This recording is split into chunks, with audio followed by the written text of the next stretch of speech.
lagi. Menurut mazhab Syafi'i, makmum wajib membaca Al-Fatihah secara mutlak, baik dalam salat yang dibaca jahar, maghrib, isya dan subuh, maupun salat yang dibaca sir seperti zuhur dan asar. Itu wajib membaca Al-Fatihah.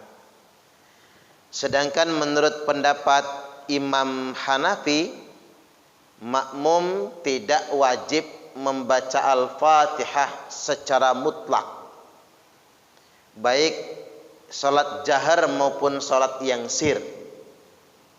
Jadi kalau salat asar, makmum gak wajib membaca Fatihah. Cuman mau dipakai nggak enak ini Pak, ngelamun kalau nggak membaca apa-apa. Makanya yang ini tidak direkomendasikan sebetulnya. Pendapat ketiga Imam Ahmad bin Hambal, makmum cuman wajib membaca Al-Fatihah ketika imam membaca sir. Pada kesempatan kali ini itu khilafiyah ya. Khilafiyah mengenai hukum makmum membaca surah Al-Fatihah. Sekarang kita masuk terkait dengan madhab Syafi'i.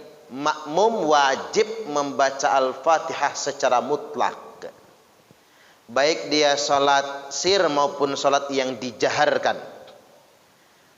Ada beberapa keterangan terkait dengan hal ini. Yang pertama, hadis yang diriwayatkan dari Ubadah bin Samit radhiyallahu an, anna Rasulullah sallallahu alaihi wasallam qala, sesungguhnya Rasulullah telah bersabda, la salata liman lam yaqra bi Fatihatil kitab. Tidak ada salat bagi yang tidak membaca Al-Fatihah. Tidak ada salat bagi yang tidak membaca surah Al-Fatihah.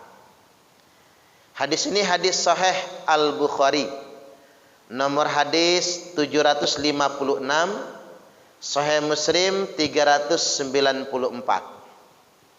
Hadis ini bersifat umum, berlaku baik bagi imam, makmum atau orang yang salat sendirian. Kalau ini dikecualikan bagi makmum, maka hadisnya enggak gitu bunyinya. Kalau dikecualikan bagi makmum, kalimatnya pasti begini, la salata lil imami. Nah, kan begitu. Tidak ada salat bagi imam yang tidak membaca surah Al-Fatihah. Masalahnya ini enggak dikhususkan buat imam saja, dan ini bersifat umum, berarti tidak dikecualikan bagi makmum. Berlaku secara mutlak, imam, makmum, baik orang yang sendirian, dianggap tidak ada salat baginya bagi yang tidak membaca surah Al-Fatihah. Jadi begitu Bapak Ibu. Sahih muttafaqun alaih.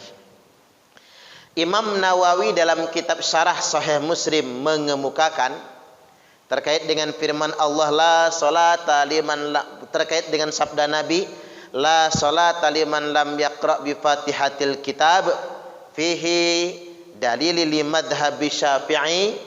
Di dalam hadis ini kata Imam Nawawi terdapat dalil menurut madhab Syafi'i, wa man wafaqahu, dan yang sependapat dengan Imam Syafi'i, anna qiraatul Fatihah, sesungguhnya membaca Al-Fatihah itu wajibatun, sangat wajib, alal imami wal makmumi, baik bagi imam, bagi makmum, wal munfarid, atau orang yang sholatnya sendirian. Syarah Sahih Muslim juz yang kedua halaman 128. Baik, kita masuk ke keterangan yang berikutnya. Dari Abu Hurairah radhiyallahu an, beliau berkata, meriwayatkan anin Nabi sallallahu alaihi wasallam, dari Nabi sallallahu alaihi wasallam, qal, beliau bersabda, man shalla sholatan, barang siapa yang mengerjakan suatu salat lam yaqra fiha bi ummil Qur'an, yang dia tidak membaca di dalam salat itu ummul Qur'an alias surah Al-Fatihah, fahiya khidajun, salatnya kurang. Khidaj, salatnya kurang. Sampai 3 kali Nabi ngomongin kurang. Talatan, 3 kali. Ghairu tamam, tidak sempurna salatnya. Faqila li Abi Hurairah, lalu ditanyakan kepada Abu Hurairah, inna nakunu wara'al imam, sedangkan kami ini kan makmum di belakang imam. Apa enggak cukup imam saja yang baca? Kami kan makmum di belakang imam. Apakah gimana caranya makmum membaca di belakang imam? Faqala, beliau berkata, iqra biha fi nafsika, bacalah Al-Fatihah itu pada dirimu masing-masing. Imam Nawawi menjelaskan dalam kitab Syarah Muslim, juga dalam kitab Al-Majmu' Syarah Muhadzab, bahwasanya iqra biha fi nafsika, bacalah Al-Fatihah itu pada dirimu masing-masing, maksudnya fa ma'nahu iqra'ha sirran, bacalah secara sir, bihaitsu tusmi'u nafsik, cukup dirimu sendiri yang mendengarnya. Jadi jangan kedengaran orang. Jangan komat kamis desas-desis mengganggu yang di samping. Karena ada orang sholat begitu ya Pak, komat kamit desas-desis yang di samping keganggu, berisik suaranya itu. Bihaitsu tusmi'u nafsik, cukup diri sendiri yang mendengarkannya. Itu cara makmum membacanya di belakang imam. Kemudian yang berikutnya dari Ubadah bin Samit radhiyallahu an, beliau berkata, kunna khalfa Rasulullah sallallahu alaihi wasallam, kami salat di belakang Nabi. Fi salatil fajri, di salat fajar. Berarti subuh maksudnya, di salat subuh.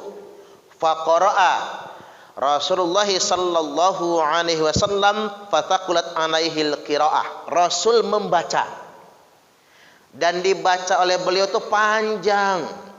Berarti ada anjuran kalau salat subuh bacaannya panjang, diberatkan bacaannya. Falamma faragha, selesai salat, setelah saya salat subuh, beliau bersabda, la'annakum taqra'una khalfa imamikum, hendaklah kalian tetap membaca sebagai makmum di belakang imam kalian. Ini Nabi mengatakan, bersabda, hendaklah kalian, ini selesai salat subuh nih, tetap membaca di belakang makmum. Kemudian para sahabat menjawab, qulna, kami menjawab, na'am haddan ya Rasulullah, iya begitulah kami melakukannya ya Rasulullah. Na'am haddan, emang kayak gitu, bahasa kitanya begitu Pak. Di orang Arab jadi kalau ditanya, diucapkan sesuatu, disuruh sesuatu, dia jawab sesuatu itu sudah dikerjakannya, na'am haddan. Contoh misalnya, Mbah Poniran sudah lanjut usia. Ya betul kan? Kemudian kita nyebut, kita ngomong sama orang di rumah, kalau ngepel itu yang keset sama yang kerja misalnya. Dia jawab, na'am haddan.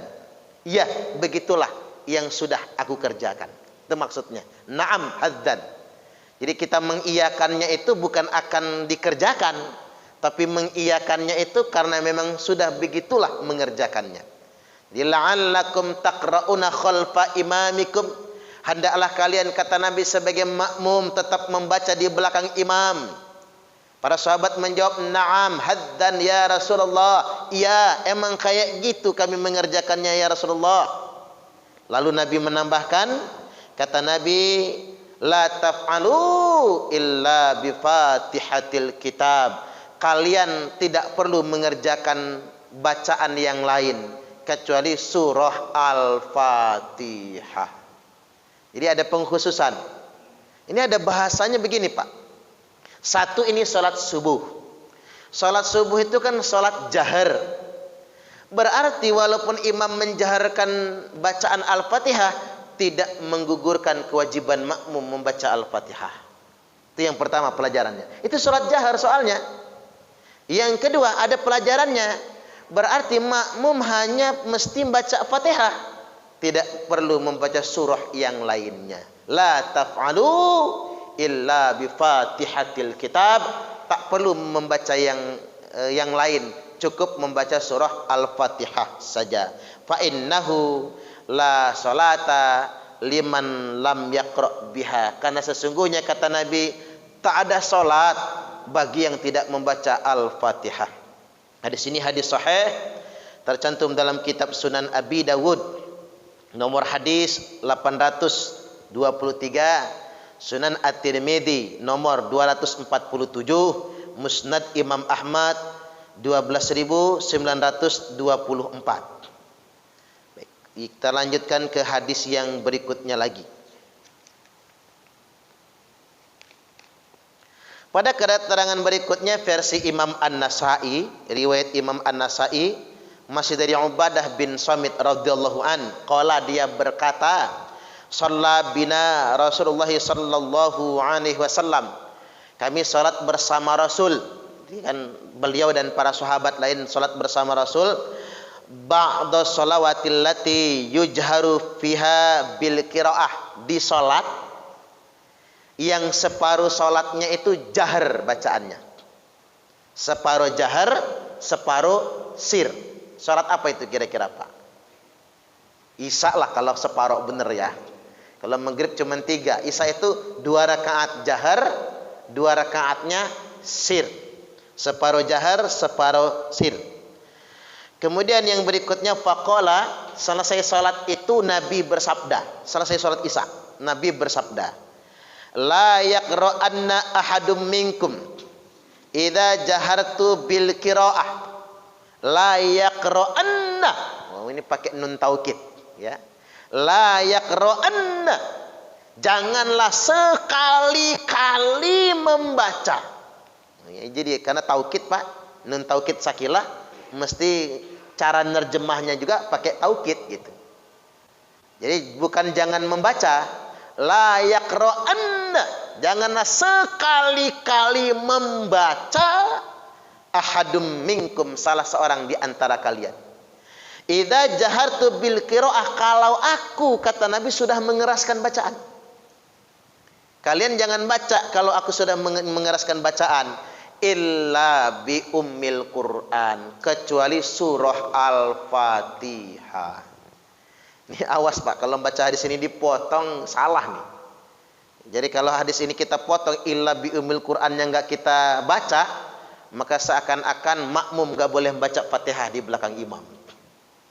Ini kalau orang baca hadis ini ada yang sekilit soalnya. La yaqra'anna ahadum minkum idza jahartu bil qiraah, titik.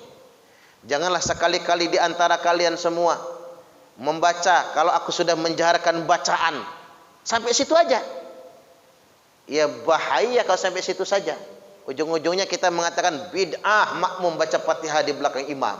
Karena ada larangan dari Nabi. Padahal hadis itu ada ujungnya, illa bi ummil Quran, kecuali tetaplah membaca ummul Quran atau surah Al-Fatihah. Tegas sekali kan kalimatnya. Sunan An-Nasa'i nomor 920. Jadi saya ingin tegaskan Bapak Ibu, kita ini di Darul Akhirah, imam-imamnya bermadhab Syafi'i semua. Makmumnya mayoritas bermadhab Syafi'i. Walaupun boleh yang bermadhab Hanafi, Maliki, Hambali juga. Cuman bagi kita yang bermadhab Syafi'i, makmum wajib membaca Al-Fatihah. Saya tegaskan, makmum wajib membaca Al-Fatihah. Jangan meneng, baik bacaan yang jahar maupun bacaan yang sir. Tapi kalau yang bermadhab Hambali, ya monggo kerso, nggak salah juga. Namanya khilafiyah kan, sama-sama ahlu sunnah wal jamaah. Di madhab Hambali kalau makmumnya, kalau imamnya sudah jahar, makmum nggak wajib membaca Al-Fatihah. Kalau di mazhab Hanafi, jahar maupun sir makmum enggak wajib membaca Al-Fatihah. Jadi jangan dibikin kaku, tapi kita jelas dalilnya Pak yang bermadzhab Syafi'i. Jelas betul, penekanannya juga jelas, makmum wajib membaca Al-Fatihah. Kapan makmum wajib membacanya? Setelah Al-Fatihahnya imam. Setelah Al-Fatihahnya imam. Kalau sholat tarawih itu karena cepat ya, barengan imam aja Fatihahnya nggak apa-apa. Wong imam juga nggak bakal salah Al-Fatihahnya kan. Jadi tapi kalau bagus setelah Al-Fatihahnya imam. Jadi ketika imam amin kita baca Fatihah. Maka ada sunnah dari Nabi, habis Fatihah itu nggak langsung baca surat, tapi diam. Diamnya agak lama Nabi itu Pak, memberi kesempatan makmum menyelesaikan Al-Fatihah. Makanya panjenengan perhatikan di Masjidil Haram, Masjid Nabawi itu. Imam kalau habis amin, kan lama menengnya. Karena imam berzikir atau membaca surat tapi disirkan, memberi kesempatan makmum menyelesaikan surah Al-Fatihahnya. Karena imamnya ngerti, makmum itu banyak yang bermadzhab Syafi'i. Yang makmum itu mesti menyempurnakan membaca surah Al-Fatihah. Tapi seandainya imam langsung habis amin langsung baca surah, maka ketika imam membaca surat ba'da Fatihah, maka kita makmum menyelesaikan Al-Fatihah. Karena surah kan hukumnya sunnah membacanya. Tidak ada kewajiban bagi kita mendengarkan imam. Kan ada perintah Ustadz, kalau imam sedang baca dengarkan. Itu bukan perintah meneng, larangan baca Fatihah dalam sholat, bukan. Itu terkait dengan khutbah Jumat. Larangan bercakap-cakap ketika khatib sedang menyampaikan ayat-ayat Allah. Itu maksudnya. Jadi sama sekali tidak terkait dengan larangan makmum membaca surah Al-Fatihah. Kan kita ini sering salah dalil sih Pak. Bergaya pakai dalil tapi sering salah kita itu. Sering dibaca itu surah Al-A'raf ayat 204. A'udzubillahi minasyaitonirrajim wa idza quri'al Qur'anu fastami'u lahu wa ansitu la'allakum turhamun. Apabila dibacakan Al-Quran maka dengarkanlah, fastami'u lahu wa ansitu, dan perhatikanlah, la'allakum turhamun, agar kalian semua mendapatkan rahmat. Kita sering salah. Ayat ini jadi dalil ngelarang makmum baca Fatihah. Ya kacau. Siapa sih ahli tafsir yang pakai ayat ini melarang makmum baca Fatihah? Yang sering serampangan itu kita. Ya bahaya. Ayat itu yang ini yang disebut dengan menafsirkan ayat dengan hawa nafsu. Di semua tafsir nggak ketemu ini dalil melarang makmum baca Fatihah, nggak ketemu. Makanya diingatkan, man tafasarul Quran birra'yi.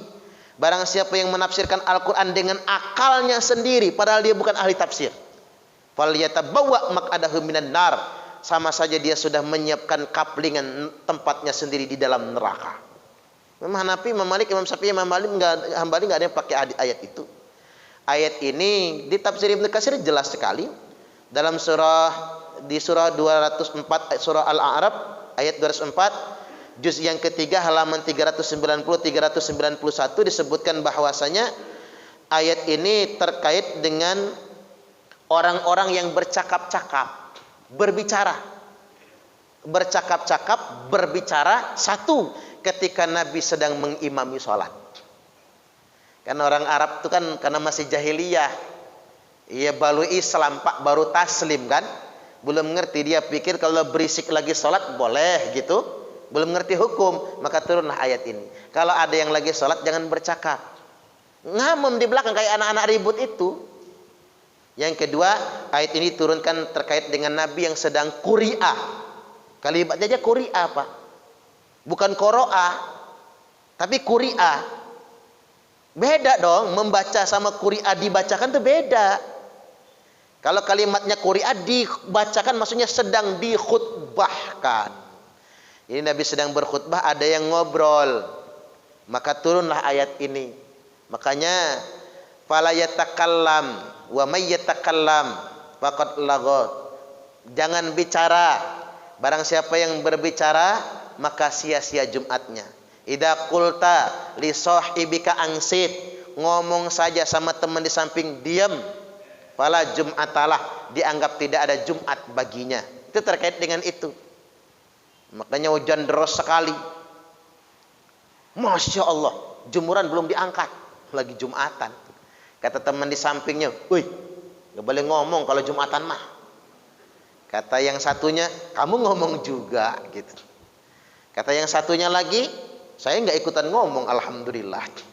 Jadi empat-empatnya ngomong semua, tidak dianggap tidak ada Jumat baginya. Makanya wa angsitu la'allakum turhamun. Di Al-A'raf 204 ini perhatikanlah agar kalian semua mendapatkan rahmat. Jadi sama sekali ya Pak, bukan larangan makmum membaca Al-Fatihah, tapi terkait dengan khutbah Jumat. Larangan bercakap-cakap ketika mendengarkan khatib berkhutbah.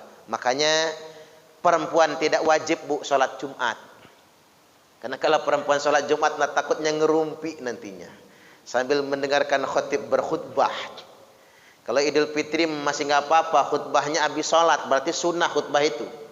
Tapi kalau Jumat itu khutbahnya sebelum sholat berarti rukun. Makanya perempuan ngerti betul Allah itu. Perempuan gak usah Jumatan lah kata Allah. Rusak Jumatan nanti sama rumpian emak-emak itu. Makanya bapak-bapak saja yang diperintahkan untuk Jumatan. Baik, demikian ya Pak. Kita buka sesi tanya